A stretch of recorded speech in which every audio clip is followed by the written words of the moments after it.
Muy buenos días, señores estudiantes de Penal Especial. ¿Cómo van esas lecturas? ¿Sí comprendieron muy bien lo que es delitos contra el patrimonio económico? Me imagino que sí. ¿Cómo sigue ese internamiento obligatorio? Me imagino que todo juicioso, ¿no? Bueno, hoy nos corresponde hablar de los delitos contra la fe pública. Y para hablar de la fe pública debemos de hablar de dos capítulos importantes en los cuales se desprende este bien jurídico tutelado. Uno con relación a la falsificación de moneda y otro hablando de la falsedad de documentos. En cuanto a la falsificación de moneda, pues su misma palabra lo dice, nos habla el artículo 273 de la falsificación de moneda nacional o extranjera. El que falsifica moneda nacional o extranjera incurrirá en prisión de tanto a tanto. Tenemos que hablar siempre del artículo 14 de la ley 890 del año 2004, artículo 14, que aumentó todas las conductas punibles de una tercera parte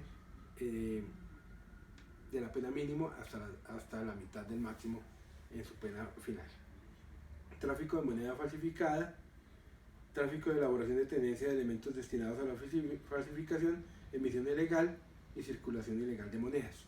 Falsificación de moneda, el que falsifique moneda, ya sea nacional o extranjera, pues tendrá una pena, incurrirá una pena de tanto a tanto.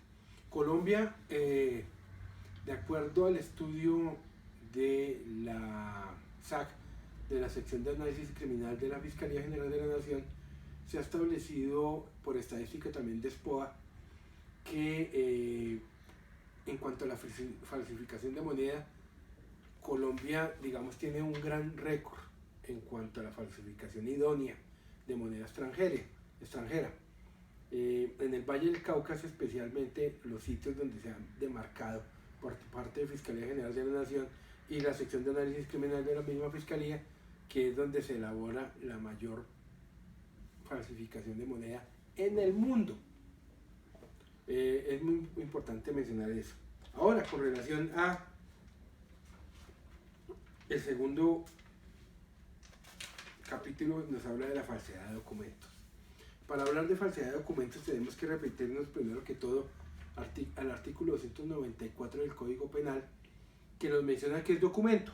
Dice, para los efectos de la ley penal, es documento toda expresión de persona conocida o conocible, recogida por escrito por cualquier medio mecánico o técnicamente impreso, soporte material que exprese o incorpore datos o hechos que tengan capacidad probatoria. Eso es documento. Ahora, nos habla precisamente en cuanto a una falsedad ideológica y una falsedad material de documentos. Falsedad ideológica de documento público, por eso vamos a hacer siempre la diferencia entre documento público y documento privado. En cuanto a la falsedad ideológica, solamente en documento público. En cuanto a la falsedad material, en documento público o en documento privado. Ahora, también es necesario recurrir al artículo 424 de la ley 906 del año 2004, el Código de Procedimiento Penal, y nos dice prueba documental. Para los efectos de este código se entienden documentos los siguientes y genera un catálogo de documentos para el procedimiento penal. Ahora, ya les dije que era documento para el Código Penal en su artículo 294, pero vuelvo al artículo 424 de la ley 906. Dice, ¿cuáles son los documentos?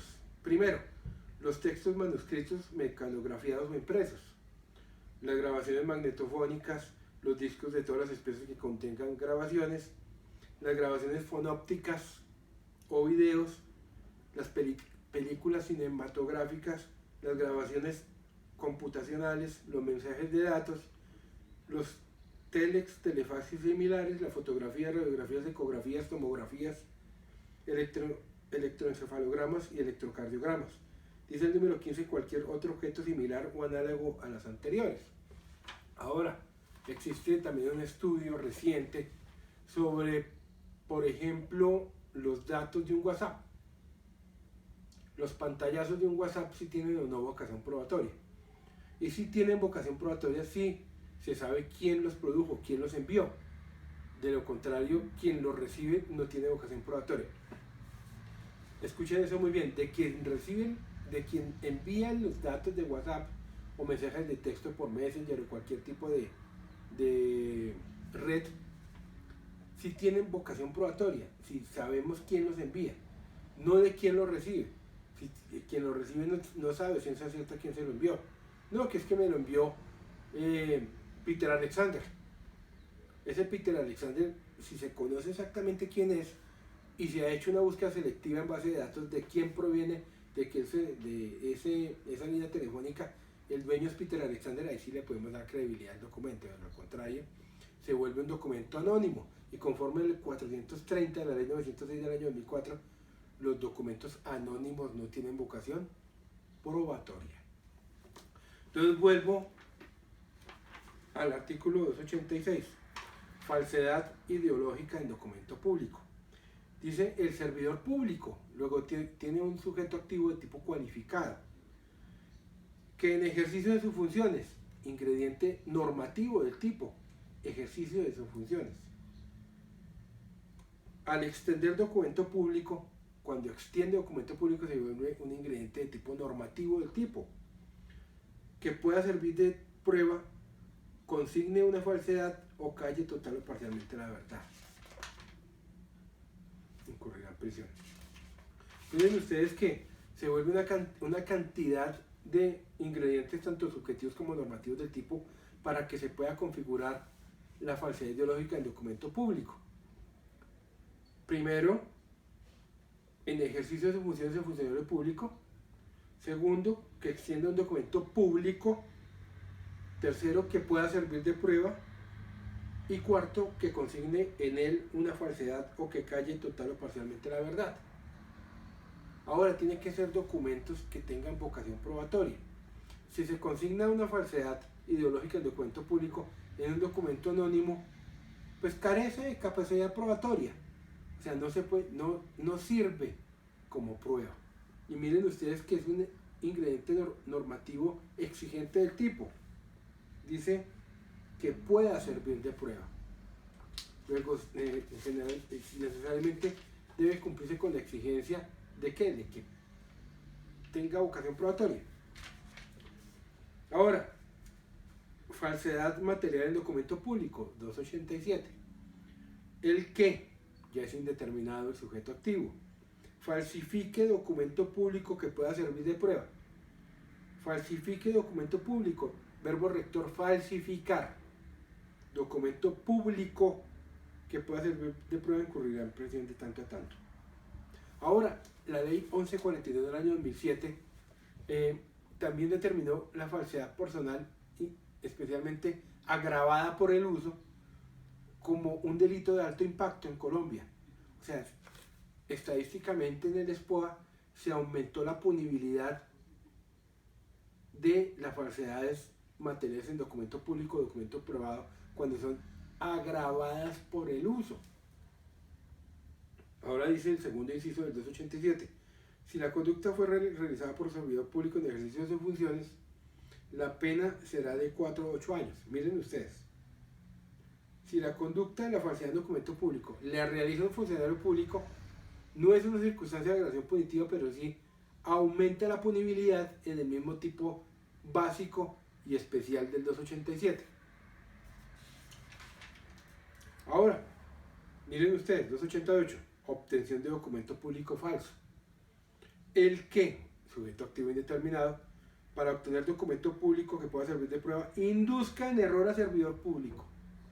Mire que la inducción en error ya se vuelve un ingrediente subjetivo del tipo especial, que induzca a un servidor público en error para que elabore ese documento público que puede servir de prueba, o haciéndole consignar una manifestación falsa o callar total o parcialmente la verdad.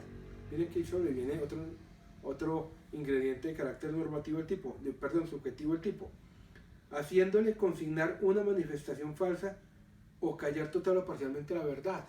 Aquí estamos hablando de que ese documento público también tiene una calidad especial, que ese tercero o ese servidor público haga consignar una manifestación falsa o calle total o parcialmente la verdad.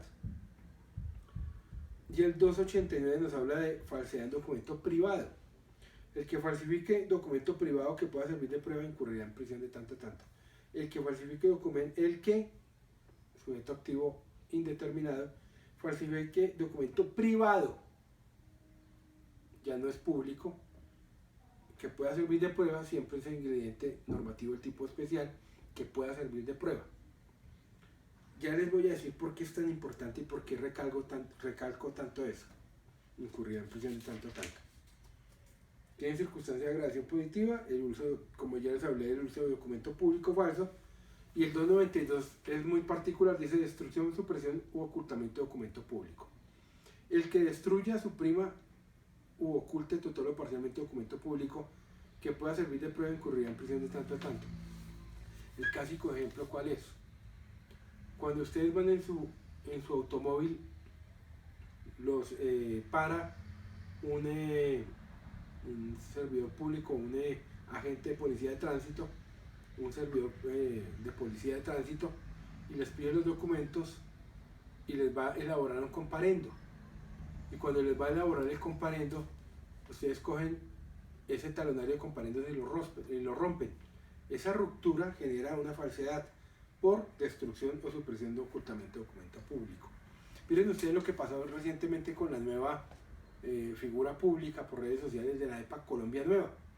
Aquella muchacha que se toma sus tragos, sale un D1 a darse una vuelta, a fumarse un cigarrillo y es parada por 12 oficiales de tránsito, de policía, y le van a iniciar un comparendo y trata muy mal a la servidora pública, a la oficial de policía, esa señorita, y trata de romperle el talonario de comparendos. Ahí, donde lo hubiera roto, inmediatamente tienen que leerle los derechos del capturado y judicializarla por destrucción, supresión u ocultamiento de documento público. Vuelvo a la ley 906 del año 2004, especialmente a el 425 que nos habla de qué es documento auténtico. Dice, salvo el pueblo en contrario, se tendrá como auténtico el documento cuando se tiene conocimiento cierto sobre la persona que lo ha elaborado. Miren ustedes que es muy importante lo que les acabo de decir. Se tiene conocimiento cierto sobre la persona que lo ha elaborado. Manuscrito, mecanografía, impreso, firmado, producido. Y miren ustedes, el artículo 426 dice métodos de autenticación de identificación del documento. Dice, la autenticidad e identificación del documento se probará por métodos como los siguientes. Primero, el reconocimiento de la persona que lo ha elaborado. Si existe el reconocimiento de la persona que ha elaborado el documento es auténtico. Segundo, el reconocimiento de la parte contra la cual se aduce. Si yo tengo prueba en contrario que puedo probar materialmente de la persona que elaboró el documento, pues también se autentica por esa manera. Tercero, mediante certificación expedida por la entidad certificadora de firmas digitales. Miren ustedes que es demasiado especial. Y cuarto, mediante informe de experto en la respectiva disciplina sugerida por el artículo 424 que nos habla de la prueba documental. Si existe un perito técnico que acredita que dicho documento es dubitado, o sea que genera duda y que se pueda judicializar posteriormente por falsedad. Y termino mencionándole que es el 430, documentos anónimos. Los documentos cuya autenticación o identificación no sea posible establecer por alguno de los procedimientos previstos en este capítulo, o sea, por los que acabé de decir que con los cuales se autentica un documento, se consideran anónimos y no podrán emitirse como medio probatorio. Documento anónimo no tiene capacidad probatoria, no tiene carga probatoria, no tiene forma de cómo demostrar quién lo elaboró. Termino con ese artículo con la falsedad de documentos. Muchas gracias. Quedamos pendientes del martes santo, como les mencioné anteriormente, de establecer la forma como vamos a calificar este segundo periodo y si podemos adelantar otro bien jurídico tutelado, pues yo les voy diciendo. Muchas gracias, señores. estudiantes que sigan con su internamiento obligatorio para que podamos acabar con esta pandemia. Muchas gracias.